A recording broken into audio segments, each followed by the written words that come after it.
அதனால் பிரசிடெண்ட் வந்திருக்கான்னா வரமாட்டேன்ட்டா, இங்கே தான் இருப்பேன் பார்க்கட்டும் அப்படின்னு.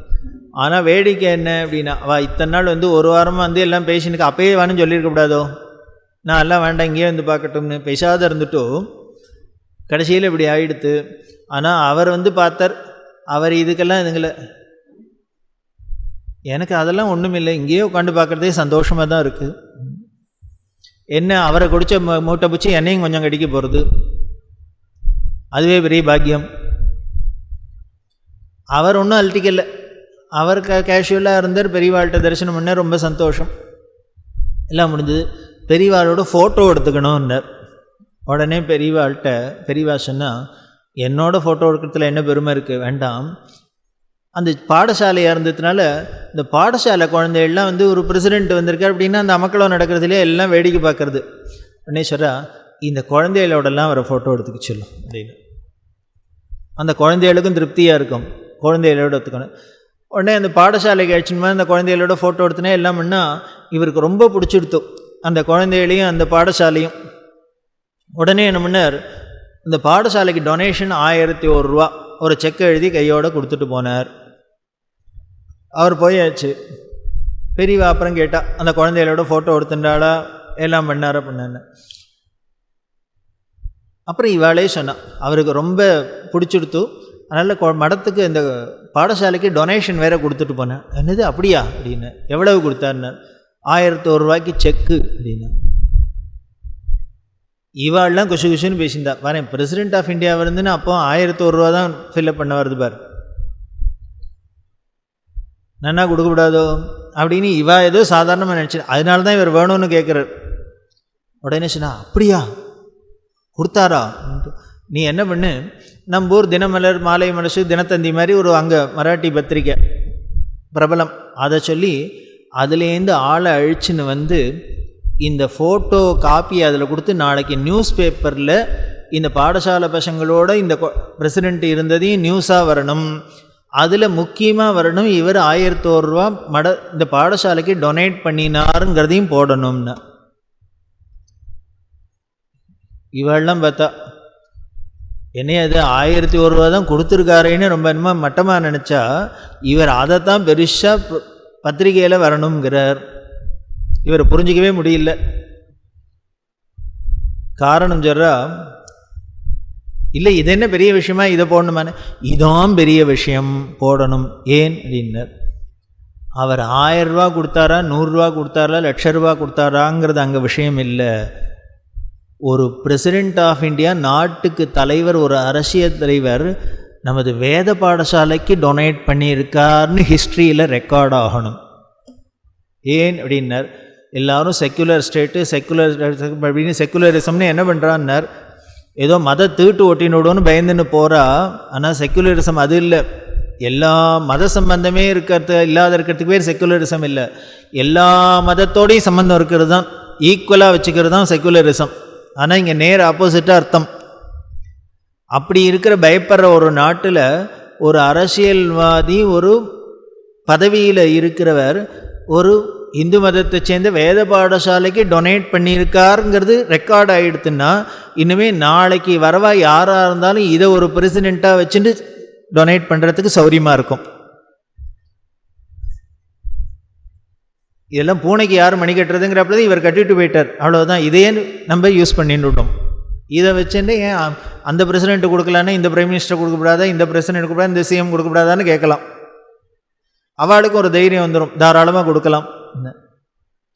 அதுக்காக சொல்கிறேன் அப்படின்னு. கூட இருந்தாலும் நிஜமாகவே இந்த ஆங்கிளில் பார்க்கல, யாரானும் பார்த்துருப்போமா? நம்ம செக்கில் எவ்வளோ ரூபாங்கிறதுல தான் நம்ம புத்தி போகுமே, அதை தாண்டி போகாது. ஆனால் பெரியவா எப்படி பார்க்குறா அப்படின்னு, அதான் பெரியவா. இப்படி பார்த்தா எல்லாம் பண்ணி இது எதுக்கு சொல்ல வந்தேன் அப்படின்னா, பிரசிடெண்ட் வந்தாலும் சரி, பிரைம் மினிஸ்டர் வந்தாலும், யார் வந்தாலும் சரி, இவர் இருக்கிற இடத்துலையே தான் இருப்பார், இவராகவே தான் இருப்பார்.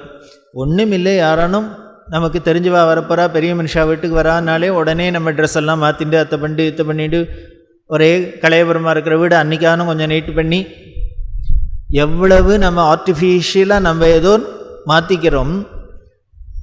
ஆனால் பெரியவா இதெல்லாம் பற்றி கவலைப்பட்டாலே, யார் வந்தாலும் சரி, யார் போனாலும் சரி, எது இருந்தாலும் சரி, எது இல்லைன்னு சரி, அவராகவே இருந்தார்.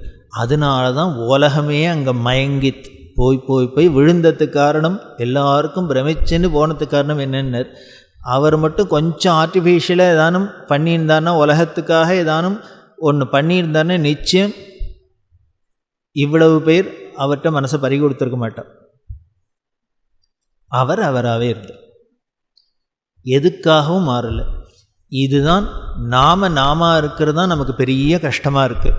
ஆனால் சாஸ்திரம் சொல்கிறது, நீனா இருக்கிறது தான்ப்பா முடிஞ்ச காரியம், நீ வேறையாக மாறுறது தான் முடியாத காரியமே ஒழிய, நீயா இருக்கிறது என்ன காரியம்? வெள்ளமாக திதிக்கிறதுக்கு என்ன பெரிய கஷ்டப்படணும்? அது மிளகாயாக உரைக்கணுன்னா தான் கஷ்டப்படணுமே வழிய,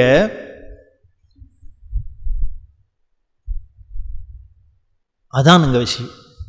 அப்படி தான் பெரியவா இருந்தால். அந்த எளிமை, அதுக்காக சொல்ல வந்தேன். அந்த எளிமை அப்படின்னா டவுன் டு த எர்த் அப்படின்னு சொல்கிறதா, இல்லை அதுக்கு கீழே சொல்கிறதா?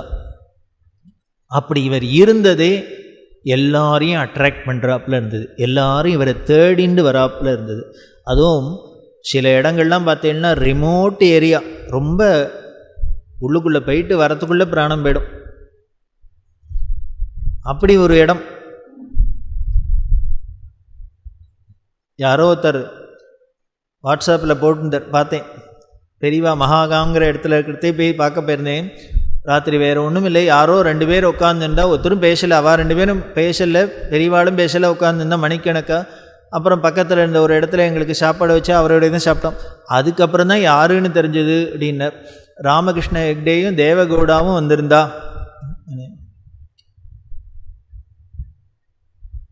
இவரை பாவம் அவ்வளோ இன்னசென்ட்டாக இருந்திருக்கு. இவ யாருன்னு கூட தெரியாது, யாரோ 2 பேர் பார்க்க வந்ததில் நம்மள மாதிரி எதுவும் ஒரு கேஸுன்னு நினச்சிட்டு இருக்கார்.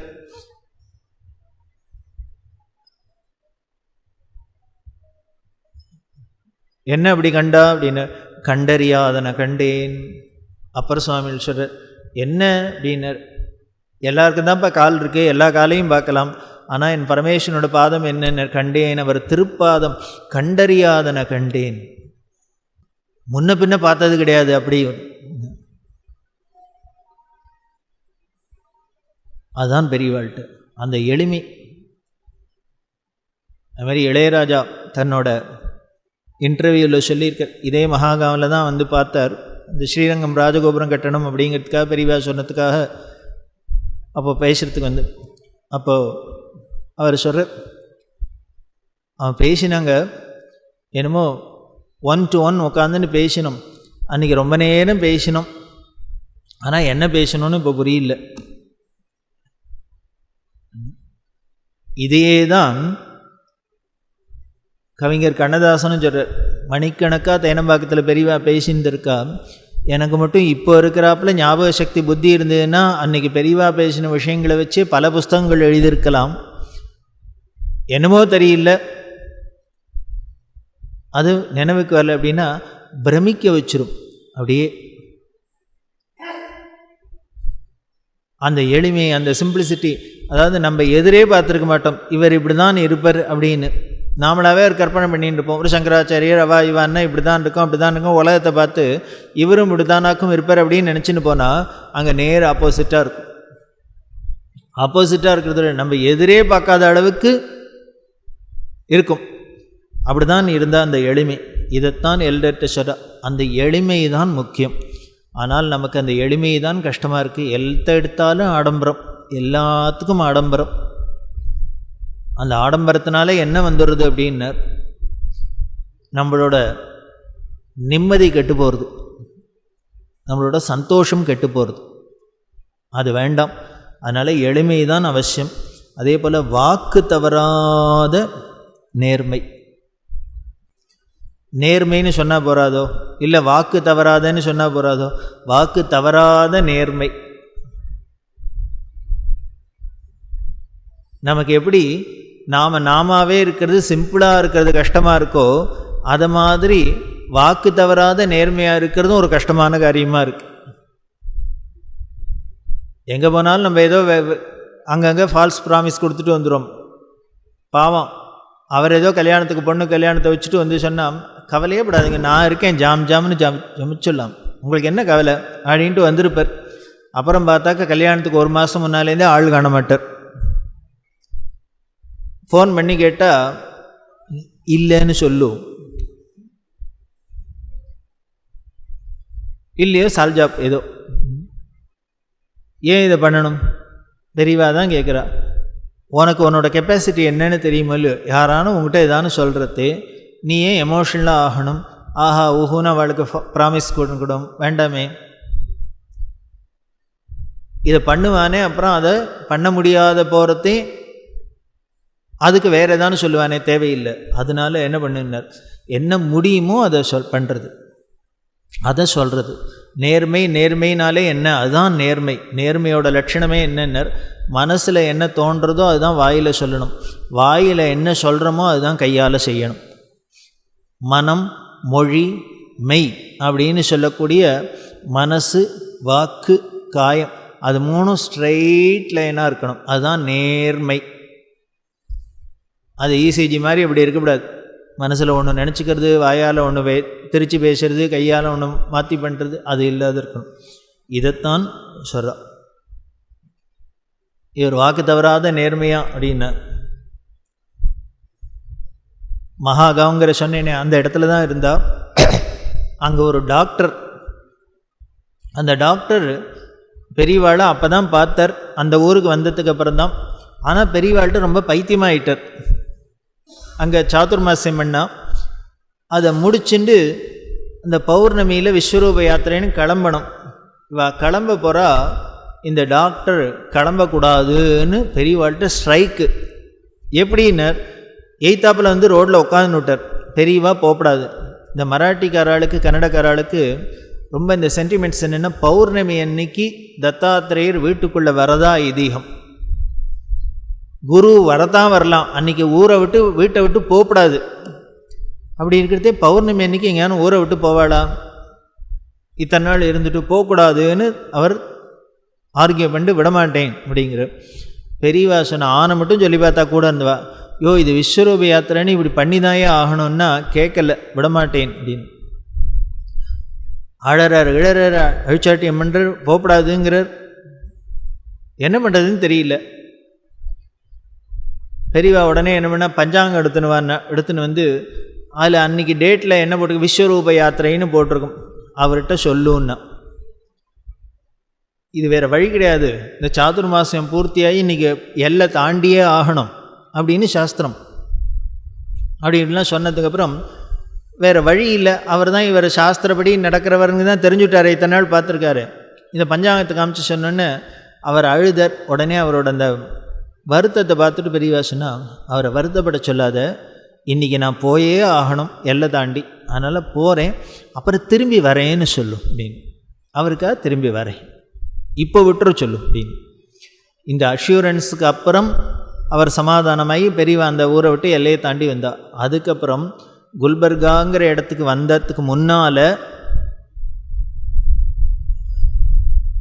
இந்த மகாகாவன் டாக்டருக்காக திரும்பி மகாகாவுக்கு போயிட்டு வந்தார்.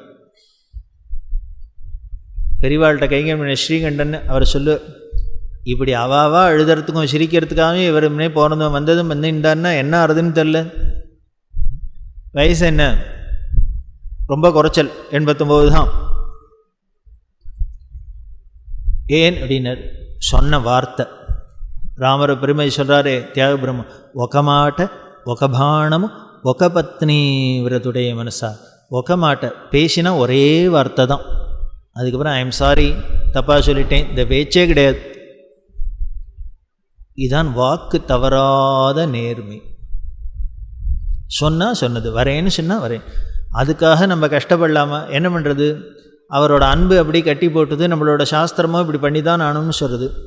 அதுக்காக கொடுத்தாச்சு, வாக்கு கொடுத்தாச்சு அப்படின்னா என்ன பண்ணுறாருன்னு, அதுக்காக திருப்பி இத்தனை கிலோமீட்டர் நடந்து போயிட்டு வரார் அப்படின்னா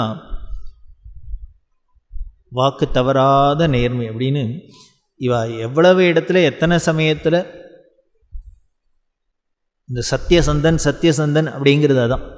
அப்படி தான் இவா பெரியவா நடந்துட்டா. இதைத்தான் எல்லாத்தையும் சொல்கிறா. வாக்கு தவறாத நேர்மையும் எளிமையும் தான்ப்பா ரொம்ப அவசியமானது. இதைத்தான் எங்கள் மதம் திருப்பி திருப்பி, எங்கள் சாஸ்திரம் திருப்பி திருப்பி வலியுறுத்துறது இதைத்தான் அப்படின்னு. அவர் ரொம்ப இம்ப்ரெஸ் ஆனார், சந்தோஷப்பட்டார். இந்த பெரியவாளோட பேச்சில் எல்லாருக்கும் ஒரு இம்ப்ரெஸ் ஆகிறதுக்கு காரணம் என்ன அப்படின்னா, ரொம்ப நேச்சுரலாக இருக்கும், ஒரு ஆர்டிஃபிஷியலாக இருக்காது. தெய்வத்தன்களை எடுத்து பாருங்களேன், ஒவ்வொரு விஷயத்தையும் அவ சொல்கிறதே எப்படி என்னமோ நம்மளை அறியாத எதையோ உள்ளுக்குள்ளே போய் நம்மளோட ஜீவனை போய் டச் பண்ணுறது, தொடர்றது. அவ்வளவு ஃப்ராங்காக, அவ்வளவு நேர்மையாக, அவ்வளவு கிளாரிட்டி, அதுதான் சொல்கிறேன். அதே மாதிரி நாம் நம்மளோட கடமையை செஞ்சோம் அப்படின்னா அதை எப்படி ரெக்கக்னைஸ் பண்ணணும், அதை எப்படி உயர்த்தணும் அப்படிங்கிறதுலையும் பெரியவாளுக்கு ஈடு பெரியவா தான்.